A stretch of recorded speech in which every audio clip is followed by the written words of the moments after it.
What up, YEGnation? It's Austin here with another installment of exactly what we're doing. You guys have been paying attention. Today we brought ourselves out to a lovely lakefront view, the Bulmaris Lake here, with Mr. Jon D from Ward 3. I'm going to let you pronounce your name because I know I probably won't do it correctly. Not a problem at all, Austin. My name is Jon Dziadyk, and hence the Jon D for Ward 3 because for whatever reason my last name starts with the silent D.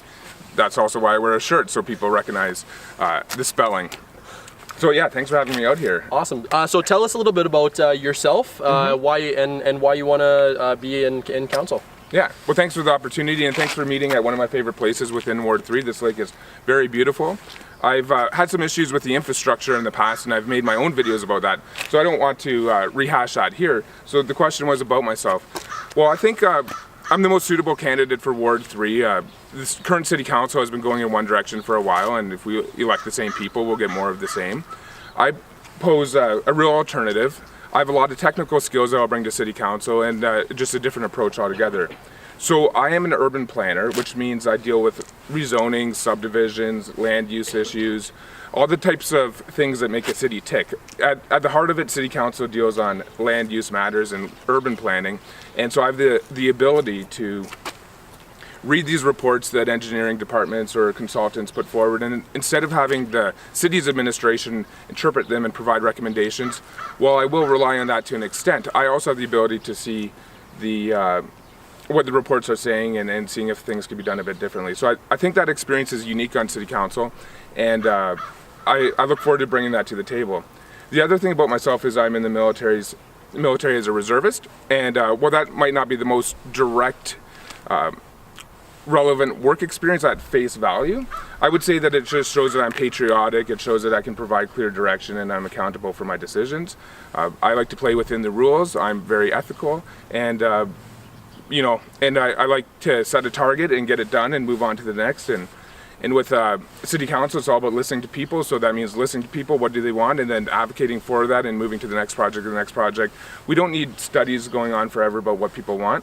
We just need to find out what they want and find a cost-effective way to achieve it and see if people are satisfied. If they're not, regroup, rethink. If they are satisfied, move forward.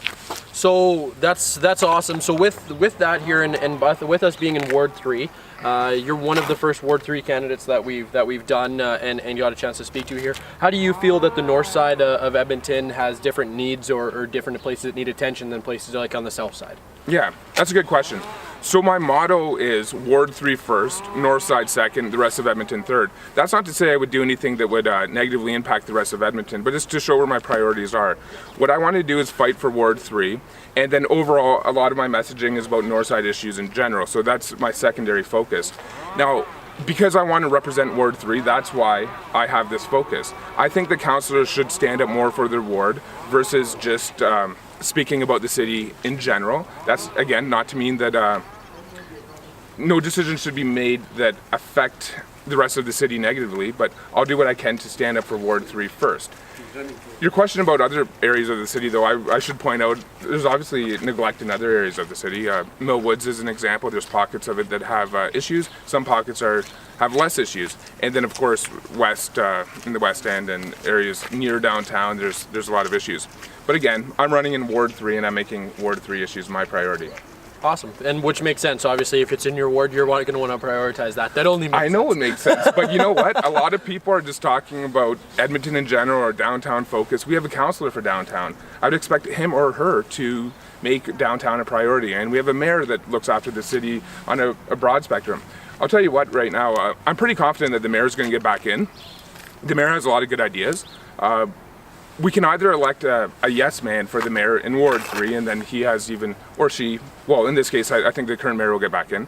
We'll even have more power, or we can have a bit of a counterbalance and have a strong Ward 3 councillor that's not going to do anything to hurt the rest of Edmonton, but it's going to really stand up for the north side. That's how I think our council system is designed. There should be autonomy within each ward. Yeah.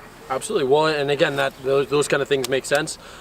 So, for your experience as a city planner, and tell us a little bit about how you plan to use your own personal skills towards making decisions in the city, and how your experience can maybe show what it can do and how it can affect people. Absolutely. Yeah. Thanks. So I've already indicated that I have the ability to read these technical reports. I know some tricks. You read the executive summary and then you flip to the recommendations in the end. But there's all the appendices that are full of numbers, and you have to be able to get in there and understand where the numbers came from. A lot of times, believe it or not, engineering reports can be biased. It's the way data is presented. So I have the ability to look at that. Also, through my experience as a planner, I've dealt with the public many, many times. And further, I'll say, from my experience door knocking since March, I have met many people at their doors, and a lot of the concerns are lack of communication from council back to the residents. There's, some people are just directed to phone 311, and that's not always the best thing to suggest. And other people are not heard from at all. So my experience with planning and understanding that public engagement is so important brings me to one of my major policy platforms, which is to open up a Ward 3 office after the election in Ward 3. So this is not a campaign office, of course. This is a place where residents that want to choose to meet with me within Ward 3 can come and talk to me. So the difference is, there's currently an office downtown at City Hall. It's a nice building. A lot of people have trouble getting there. I'm thinking more seniors, and I'm thinking more people with mobility issues, and I'm thinking people that don't have the time to do that. So while I'll be at City Hall for most of the working day, most of the working week, I anticipate that there might be a whole Monday morning or a Thursday afternoon where I could be in Ward 3, and I would utilize existing community halls, set up a folding table in the middle of the hall, and I would rotate between different community leagues over a period of weeks. And for those that want to meet with me right in Ward 3, I would have that table, no frills, photo chair, and people would come, and you'd have your 8:30 appointment, 9 o'clock appointment, 9:15, whatever it is. I'll meet with you face to face, no intermediaries of secretaries or anyone else. I'm trying to be the most accountable city councillor in Edmonton, and my experience in urban planning brings me to that, to realize that people just want to be heard. And I've also realized that a lot of people have really good ideas, and if you don't talk to people, you don't hear these ideas, and then they're not brought forward to council. Yeah, absolutely, and we've been hearing lots of that with all the constituents and all the council members and all the candidates. Communication is key in any aspect here. So with YEGnation, we try and focus a little bit about, as you know, on with youth and diversity, with gender and cultural diversity. How do you feel towards making sure that those issues are brought to light in council, but as well just in Ward 3? Yeah. Well, first of all, everyone should feel welcome in Edmonton, and I think we've come a long way to making that happen. And there's existing laws in the criminal code and existing policies within the City of Edmonton administration that make sure that discrimination doesn't happen. Now, that's by the book; it doesn't happen. In practice, there's still discrimination. So we got to go forward further. I think the existing laws, if adhered to, are sufficient, but we need to make sure that they're adhered to. And there's also a gray area of comfort where there might be socially awkward moments that are intentionally set up by an employer to make someone from a minority group feel uncomfortable. That's completely unacceptable. So we have to change the culture a little bit to adhere to existing laws. I'm finding a lot of support from a diverse background. Within Ward 3, we have a lot of representation from different ethnic groups, and of course, with every group of people in general, there's subsects within that, from sexual minorities to anything. There's a whole variety of people here, and I'm door knocking on all their doors and in the apartment buildings, and people, I'm interacting with them. I can tell by their body language. I'm saying one thing and they're agreeing, and they take my card and they say they're going to vote for me. What I want to do is just represent all people in Ward 3, and I have no prejudices at all.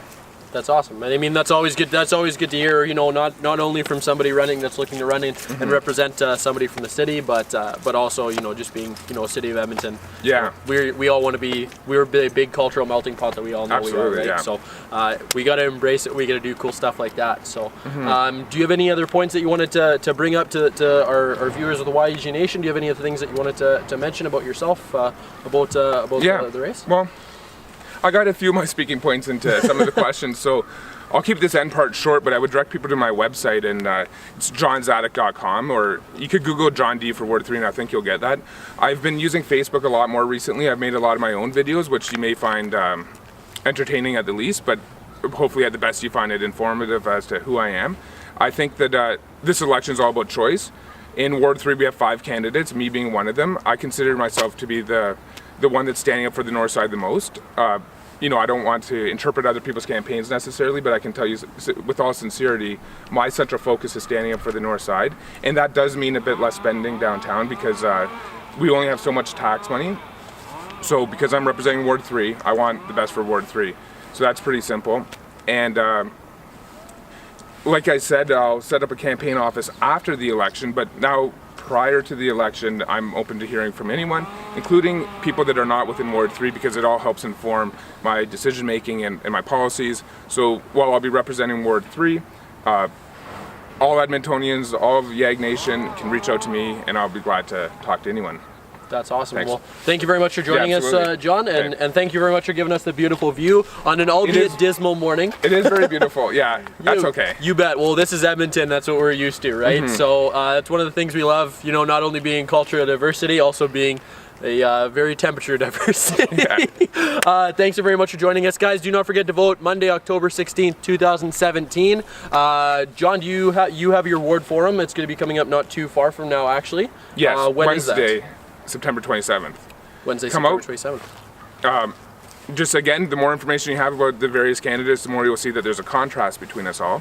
I think everyone wants the best for the ward. It's just that people have different approaches. So I think you're absolutely right, and that's the best thing about democracy and the best thing about council. Yeah. We'll see you guys next time. YEGnation.